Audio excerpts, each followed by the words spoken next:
1:19 a.m. on March 8, 2014. Malaysia Airlines Flight MH370, en route to Beijing, China, suddenly disappeared from radar screens. The beginning of one of the greatest aviation mysteries in history. The massive aircraft, carrying 239 passengers, vanished in an era when satellite radar blankets the globe.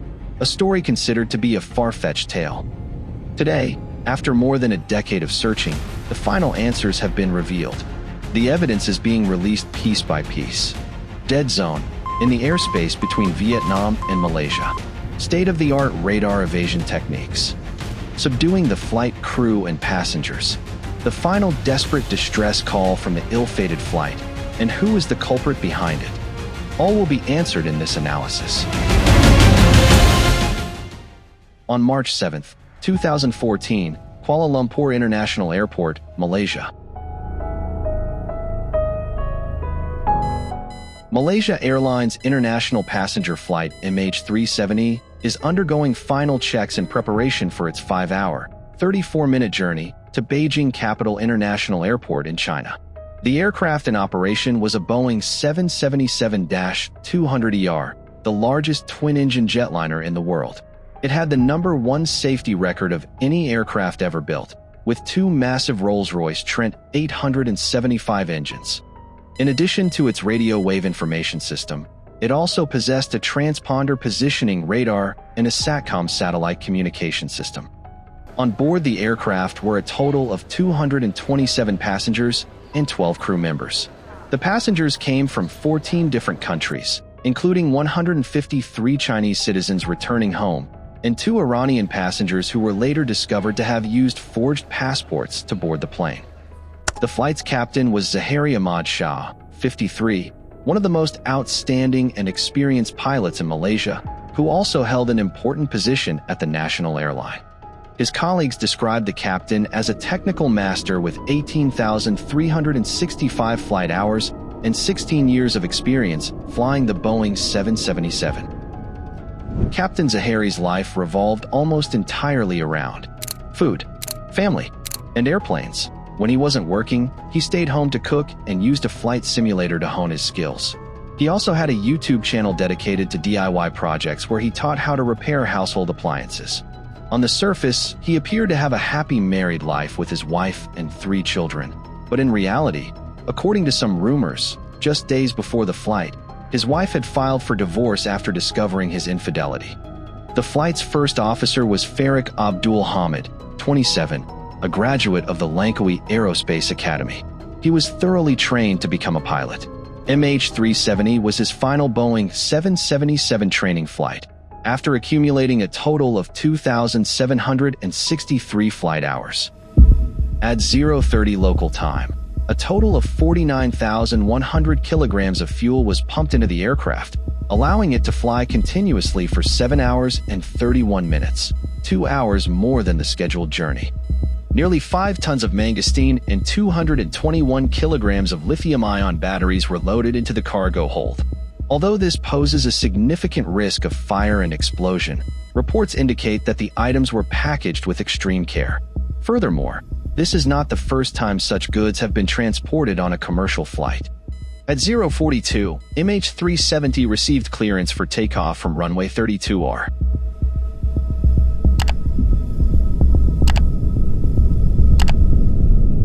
The aircraft ascended into the moonlit night, marking the last time MH370 was visually confirmed before its complete disappearance.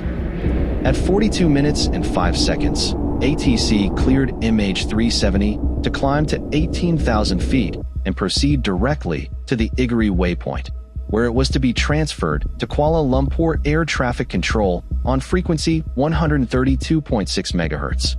The Iguri waypoint is one of the few navigational points on the planet that is surrounded by a total of 5 different airspaces, including those of Malaysia, Thailand, Cambodia, Vietnam, and Singapore. At 0:46, the aircraft contacted Kuala Lumpur and was cleared to climb to 25,000 feet. Kuala Lumpur, this is MH370. Good morning, MH370. Climb to 25,000 feet. Confirmed, 25,000 feet. At 050, MH370 was further instructed to climb to 35,000 feet. MH370 climbed to 35,000 feet. MH370, maintaining flight level 35,000 feet. At 107, the captain reported that the aircraft was maintaining an altitude of 35,000 feet, which is entirely normal. However, just 7 minutes later, the captain repeated this signal again. The audio of the two calls was also distinctly different. In the first call, the captain's voice was relaxed, but in the second, he sounded tense, as if he were concentrating on something. At 1 hour 19 minutes and 24 seconds, MH370 was instructed to transfer communication to Ho Chi Minh City Air Traffic Control, Vietnam. Good night, MH370. This controversial statement raises further suspicion. According to protocol, when receiving an instruction from ATC, pilots are required to repeat the command for confirmation. However, in this instance, it appears the pilot omitted this step. Was he short on time, or was something else unfolding in the cockpit? At 1:22, the aircraft approached and passed the Igari waypoint. Just 9 seconds later, it vanished completely. The aircraft's transponder stopped transmitting signals.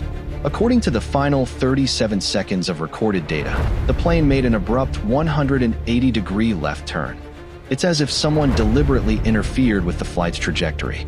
Typically, the aircraft's autopilot only allows for a certain degree of bank. The fact that the plane turned a full 180 degrees indicates that the autopilot was disengaged. The timing of the aircraft's disappearance was not coincidental.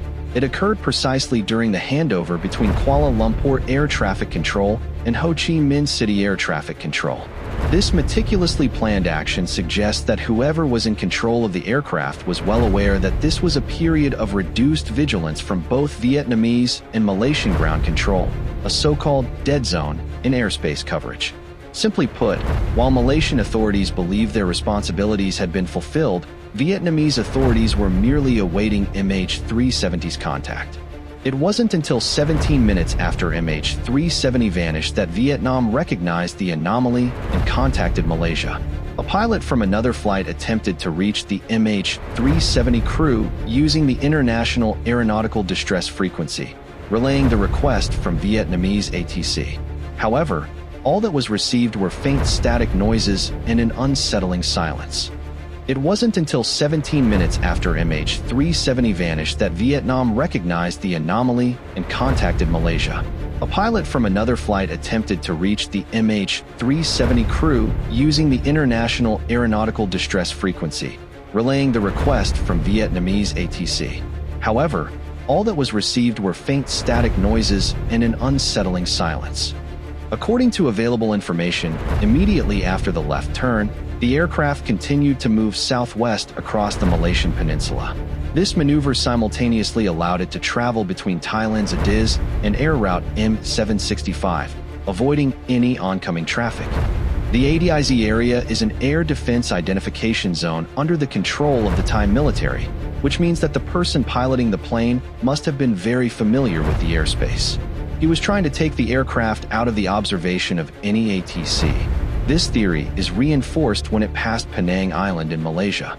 According to information revealed on April 12, 2014, by anonymous investigators publishing in the New Straits Times, First Officer Farouk Abdul Hamid attempted to make desperate distress calls to the ground. MH370 was flying at a sufficiently low altitude for mobile towers in Penang to potentially capture the pilot's phone signal.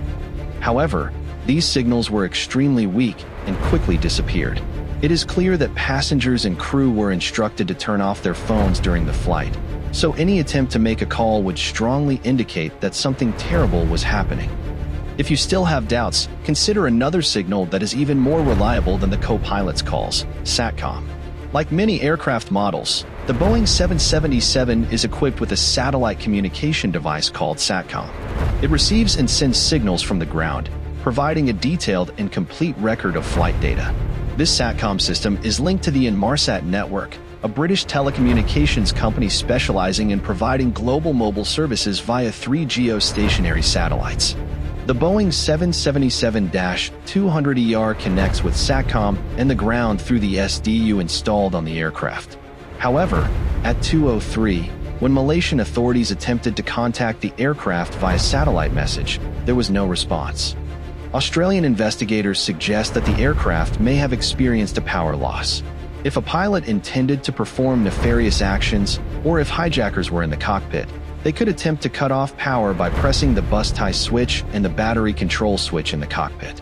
This would result in the near total loss of the aircraft's electrical systems, including signal transmission.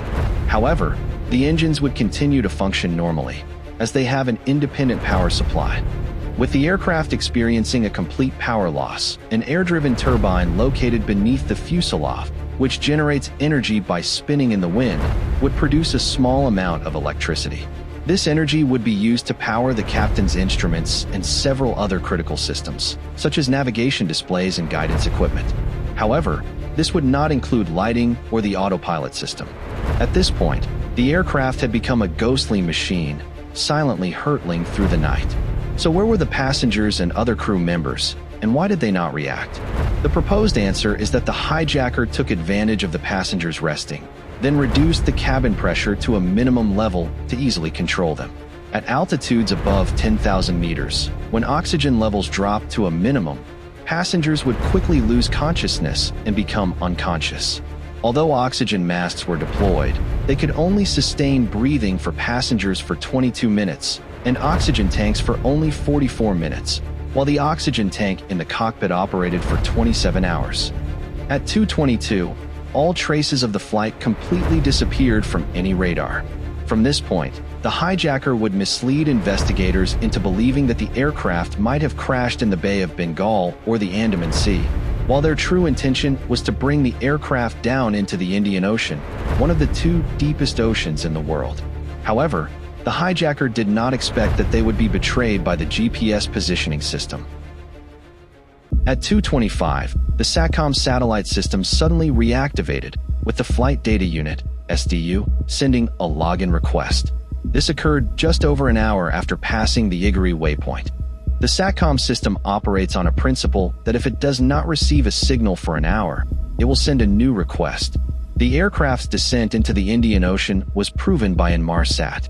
This satellite company stated that they were able to determine the flight path of the Boeing 777-200ER by measuring the Doppler effect of the periodic pings emitted from the aircraft.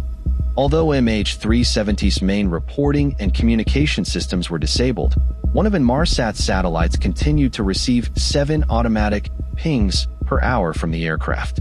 The final recorded signal was at 8:11 on March 8th. By analyzing these pings, experts from the Air Accidents Investigation Branch, AIB, concluded that the aircraft had indeed flown for at least 7 more hours, traveling along the southern corridor towards the Indian Ocean, and crashed at a location within Arc Number 7, west of the first area, Australia, at a depth of 4,000 meters. To further reinforce this argument, experts also confirmed that the aircraft was equipped with an underwater locator beacon, which has a battery life of up to 40 days post-accident. After confirming that the aircraft crashed into the Indian Ocean, the Australian Maritime Safety Authority, the Malaysian Navy, Indonesian Navy, the U.S. Air Force, and several other nations commenced a large-scale, costly search operation to locate MH370. Despite the lack of a definitive outcome, some debris believed to be from the ill-fated aircraft has been recovered. On July 29, 2015, the first piece of debris, covered in barnacles, washed ashore on La Réunion, a small island in the Indian Ocean, 700 kilometers east of Madagascar. The intact serial number allowed investigators to identify it as a flaperon from a Boeing 777. Numerous other debris pieces were also discovered on beaches in South Africa, Madagascar, and Mozambique, totaling 41 pieces. These fragments appear to confirm that MH370 indeed crashed in the southern Indian Ocean. Many people are undoubtedly curious about the true identity of the perpetrator who hijacked the aircraft and attempted to crash it into the sea. If it were terrorist organizations, they would not hesitate to claim responsibility and issue threats to global security. Furthermore, if the aircraft had experienced technical malfunctions, it would not have been able to fly so far. The theories of entering another dimension or being swallowed by a black hole are even more unlikely. In fact, at the time of the incident, many veteran pilots and experts, including the Australian Prime Minister, agreed with the view that Captain Zaharia Ahmad Shah was the hijacker in this story. As previously mentioned, the captain was experiencing marital problems and may have hijacked the aircraft with the intent of committing suicide. One piece of evidence presented is that shortly after MH370 disappeared, a sophisticated Microsoft flight simulator was found at the captain's home. A report published by the Australian Transport Safety Bureau (ATSB) revealed that 6 weeks before the flight, someone had intentionally used the simulator to fly a route very similar to MH370's towards the Strait of Malacca, then making a left turn into the southern Indian Ocean, ultimately ending with fuel exhaustion. Or, according to some sources, the CIA used its sophisticated tracking system to control MH370, but only they know the purpose. In the Netflix documentary MH370, they tried to present many hypotheses about the plane's disappearance, but never mentioned the possibility that the captain attempted to use it for suicide. They even stated that Vietnam did not cooperate in the MH370 search efforts, while Vietnam was one of the first countries to participate in the search operation. Ultimately, it's important to remember that while the captain or anyone else controlling the aircraft remains under suspicion, the theory that the plane was intentionally disconnected from Earth and crashed into the sea is the most widely supported from both an aviation and scientific perspective. Nations would never invest such enormous sums of money in searching a vast ocean if it were futile.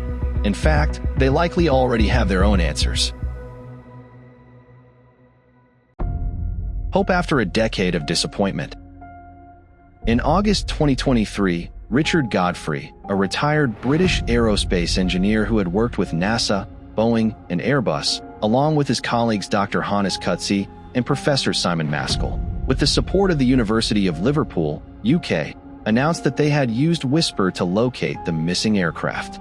WSPR, or Weak Signal Propagation Reporter, is a radio wave transmission system that utilizes the high-frequency, HF, ionospheric propagation method to send signals across the globe. Typical frequencies range from 3 MHz to 28 MHz, with transmission power levels reaching up to 5 W continuously and a transmission duration of 110.6 seconds. In a 229-page report, the researchers stated that this technology had been developed over the past 4 years, and the results showed reliable new evidence. They align with the analyses by Boeing and the University of Western Australia regarding the debris recovered around the Indian Ocean. It's important to understand that when an aircraft flies through WSPR, it disrupts the signals, and these disturbances are stored in a global database. A Dutch expert has identified 130 WSPR disturbances in the southern Indian Ocean, which he strongly believes are evidence of MH370's final flight path. The disruptions cease at a point just outside the 7th Arcade, in an area where no prior search operations have been conducted. The aircraft's location is estimated to be at a depth of 4,000 meters, 1,560 kilometers west of Fremantle, Australia. To test the theory, Richard Godfrey conducted a flight with an experienced pilot, flying in circles over the Indian Ocean at various altitudes and speeds to avoid detection. Subsequently, a simulated crash was performed. The WSPR analysis results showed that the actual crash point and the simulated crash point were only 30 kilometers apart. Richard Godfrey told the BBC that with just one more search, they are certain they will discover MH370. On the occasion of International Women's Day, March 8, 2024, marking the 10th anniversary of the Malaysian government's announcement to relaunch the search for MH370, aiming to clarify the cause and provide answers to the families of the victims. Malaysian Minister of Transport Loke Su Fook announced that the country has agreed to the terms of an agreement with the U.S. company Ocean Infinity, allowing the commencement of seabed search operations in a new area of approximately 15,000 square kilometers in the southern Indian Ocean. The principle of the agreement between the two parties is no find, no fee. Loke Su Fook stated that Ocean Infinity will receive $70 million if they locate the aircraft's wreckage. And we have the right to hope that MH370 will be found in the near future.